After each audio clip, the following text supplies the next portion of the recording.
Assalamualaikum dan salam sejahtera. Tajuk perbincangan kami pada hari ini adalah kaedah dan etika dakwah yang dibawa oleh Rasulullah sallallahu alaihi wasallam. Sebelum itu, kami ingin memperkenalkan diri kami dahulu.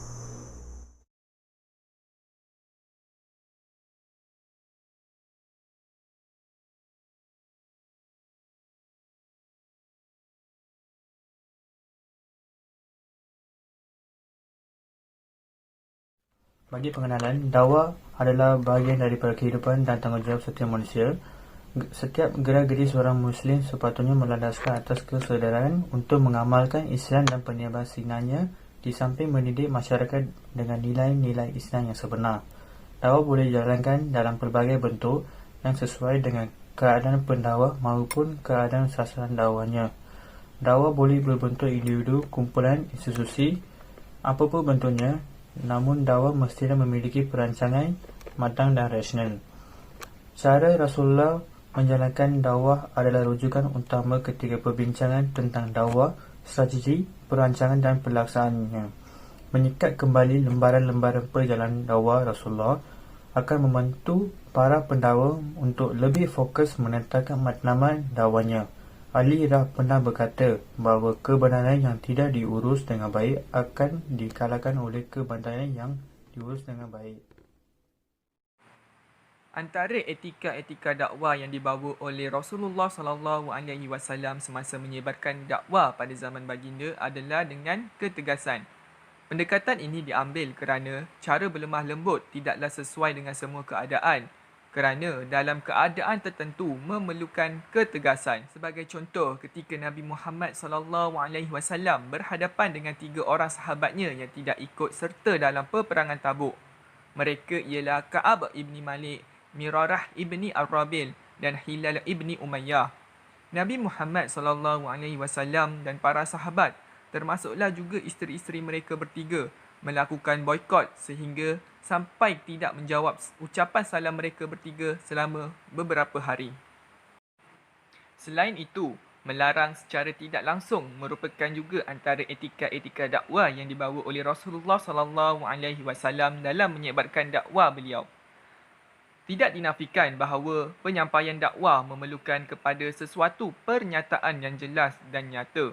Namun dalam keadaan tertentu, misalnya larangan, ia memerlukan sesuatu tindakan yang bijak supaya dapat diterima apa yang hendak disampaikan secara indirect yang dipraktikkan oleh Rasulullah. Contohnya, sebagaimana Rasulullah SAW melarang seseorang pemuda yang meminta kebenaran daripada baginda untuk melakukan zina. Nabi Muhammad SAW tidak terus melarang pemuda itu supaya tidak berzina, tetapi memberi sesuatu gambaran betapa zina itu tidak disukai oleh semua orang. Dengan itu, pemuda itu dapat memahami betapa jijiknya zina ini dipandang oleh masyarakat.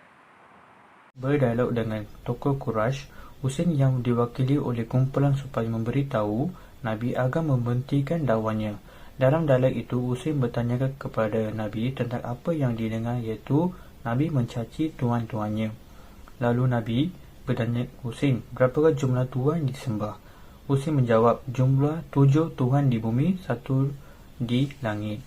Nabi bertanya, Tuhan mana yang diminta jika ia ditimpa suatu keburukan? Husain menjawab, dia minta dari Tuhan langit.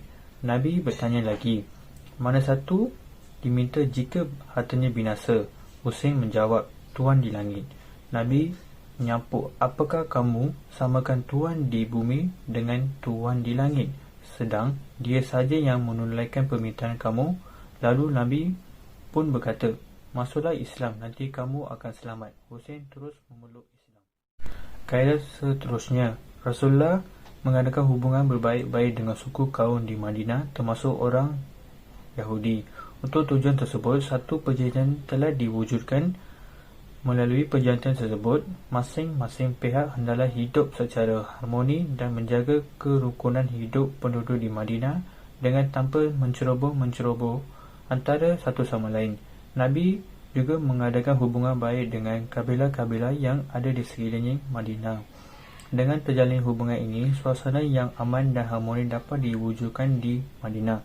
Oleh itu, Nabi dan orang Islam dapat menumpukan sepenuhnya kepada aktiviti dakwah dan bersiap untuk mengukuhkan kedudukan mereka dengan cepat bagi menghadapi ancaman-ancaman peperangan selepas itu.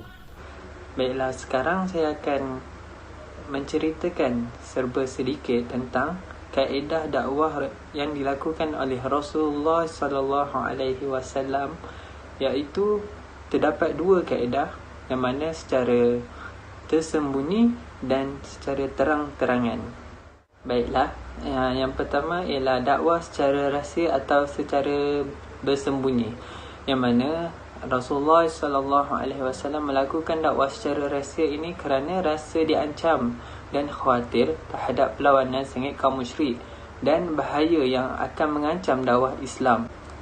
Dakwah secara rahsia ini ditujukan kepada kaum kerabat, ahli keluarga serta beberapa orang pilihan dari kalangan sahabat sahaja. Seterusnya, lokasi dakwah, yang mana lokasi dakwah secara rahsia ini dilakukan di rumah Al-Arqam bin Abi Arqam sebagai tempat pertama untuk mengadakan tarbiyah dan pengajaran. Dakwah pada tahap ini dimenghasilkan sekitar 40 lelaki dan wanita menganut Islam. Kebanyakan dari mereka adalah orang yang fakir miskin dan budak dan orang-orang Quraisy yang tidak memiliki kedudukan. Antara tokoh yang masuk Islam pada era itu ialah orang-orang yang pertama kali masuk Islam, iaitu Khadijah binti Khuwailid radhiyallahu anhu, Ali bin Abi Talib, Zaid bin Harisah, Abu Bakar bin Abi Quhafah, Utsman bin Affan, Zubair bin Awam, Abdurrahman bin Auf dan Abi Waqqas.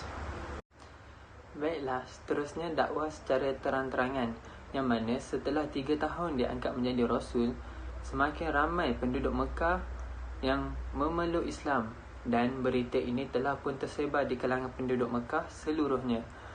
Lalu Allah memerintahkan Rasulullah sallallahu alaihi wasallam untuk berdakwah secara terang-terangan. Yang mana dakwah secara terang-terangan ini ialah perintah daripada Allah Subhanahu wa taala dalam surah Al-Hijr ayat 94 yang berbunyi, A'udzubillahi minasyaitonirrajim. Fasda' bima tu'maru wa'rid 'anil musyrikin. Sadaqallahul azim. Yang bermaksud, maka sampaikanlah olehmu secara terang-terangan segala apa yang diperintahkan kepadamu dan berpalinglah dari orang-orang yang musyrik. Pada mulanya, baginda tidak berani untuk menyebarkan Islam secara terang-terangan, yang mana Abu Lahab adalah antara orang yang menentang Rasulullah dan tidak bersetuju dengan cadangan Rasulullah sallallahu alaihi wasallam untuk dakwah secara terbuka atau terang-terangan. Tetapi Abu Talib tetap menyokong perbuatan Nabi dan memberi perlindungan kepada Nabi semasa Rasulullah sallallahu alaihi wasallam berdakwah. Namun Abi Talib masih lagi tidak boleh meninggalkan agama Abdul Muttalib. Antara kaedah dakwah yang dibawa oleh Rasulullah seterusnya adalah bermusyarat. Bermusyarat dengan para sahabat ketika membuat keputusan penting yang tiada ketetapan daripada Al-Quran. Contoh, dalam perang Khandaq, Rasulullah sallallahu alaihi wasallam menerima cadangan Salman Al-Farisi supaya menggali parit sebagai kubu menghadapi serangan musuh. Matlamat bermusyarat. Keputusan yang diambil adalah keputusan yang terbaik dan dapat memberi kepuasan kepada semua pihak. Hendaklah mendengar, menghormati dan menerima pandangan orang lain. Seterusnya adalah bersegera membetulkan kesilapan. Tugas utama Rasulullah SAW adalah at-tabligh, iaitu menyampaikan. Di mana Rasulullah SAW berada, baginda berperanan mengajak manusia kepada ajaran Islam dan akan membetulkan segala kesilapan yang dilihat, didengari atau diketahui. Rasulullah SAW mengimplementasikan sifat siddiq, amanah, tabligh dan fatonah dalam tugas dakwah baginda pada setiap masa. Sifat fatonah Rasulullah SAW amat menyerlah ketika baginda berhadapan dengan masyarakat. Baginda berkomunikasi dengan seseorang berdasarkan tahap akal dan intelek dalam mematangkan minda seseorang yang didakwahkan. Berdasarkan huraian di atas, dapat disimpulkan bahawa etika dan kaedah dakwah adalah peraturan-peraturan yang harus dimiliki oleh seseorang pendakwah. Namun demikian, secara khusus dalam dakwah terdapat kod etika dan kaedah dakwah tersendiri. Dalam berdakwah terdapat beberapa etika dakwah yang mesti dimiliki oleh setiap pendakwah, seperti tidak memisahkan antara ucapan dan perbuatan, tidak melakukan tolak ansur dalam beragama, tidak memperlekehkan sembahan musuh, tidak melakukan diskriminasi, tidak mengharapkan balasan dan tidak memaksa kehendak. Kod etika dakwah adalah satu perkara penting dalam berdakwah dan ianya mesti dimiliki oleh setiap pendakwah agar ianya dapat dihormati dan dakwahnya dapat diterima oleh umatnya.